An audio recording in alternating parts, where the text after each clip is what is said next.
मुझे लगता है कि हिमाचल के इतिहास में यह पहला ऐसा अवसर आया कि जो बहुत महत्वपूर्ण और प्रेस्टिजियस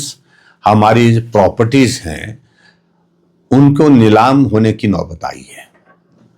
ये सरकार की नाकामयाबी है, सरकार की नालायकी है। 70 वकीलों की फौज खड़ी की है यहां पर, एडवोकेट जनरल से लेकर के एडिशनल डेप्टी, लेकिन उसके बावजूद सरकार को वो डिफेंड करने की स्थिति में नहीं है, क्योंकि हाजिरी लगाते हैं लेकिन कभी भी वो जाकर के वहां पर गंभीरता से सरकार के पक्ष को रखने की जो बात आती है उसमें वो सफल नहीं हो पाते। और हिमाचल प्रदेश में ये स्थिति बन गई है कि फजीहत के बाद लगातार फजीहत होती जा रही है, लगातार ये फजीहत का क्रम होता जा रहा है। कुछ फैसले ऐसे लिए जिसके कारण जगनसाई पूरे देश भर में हुई, और उसके अलावा जब ये कोर्ट का फैसला आया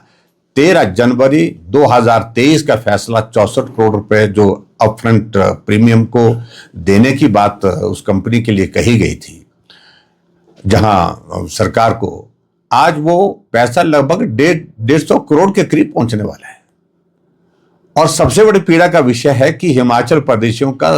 अगर कोई पहचान अगर दिल्ली में है वो हिमाचल भवन है, जो मंडी हाउस में स्थित है। कोई भी हिमाचल वासी वहां जाता है, गर्व के साथ जाता है, अपना परिवार घर समझ करके जाता है, और वहां उसी को ही अगर नीलाम कर दिया तो इससे बड़ा दुर्भाग्य और कोई हो नहीं सकता है। और आने वाले समय में इसी तरह के सरकार का ये दौर रहा तो मुझे लगता है कि कहीं सचिवालय को भी अटैच ना कर दे, कहीं विधानसभा को भी अटैच ना कर दे। ये स्थिति हिमाचल प्रदेश की आज की तारीख में बनी है। प्राथमिकता नहीं, एक तरफ से सीपीएस की कुर्सी बचाने के लिए, उसके लिए तो वकील जहाज में भी आए दिल्ली से, उसके लिए तो वकील दिल्ली से आए जो जिन पर करोड़ों रुपए खर्च कर दिया गया।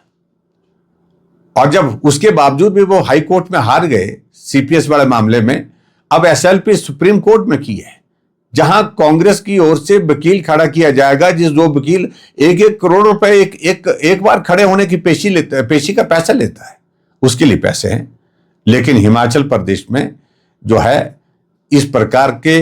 जो महत्वपूर्ण कोर्ट के फैसले आए हैं उनको सॉल्यूशन, उनका समाधान निकालने के लिए सरकार के पास जो ना तो समय है, ना उस तरफ गंभीरता है, ना वो प्राथमिकता है। आखिरकार इस फैसले से सारा हिमाचल का नागरिक जो है आहत हुआ है, और इस फैसले की वजह से जो है, क्योंकि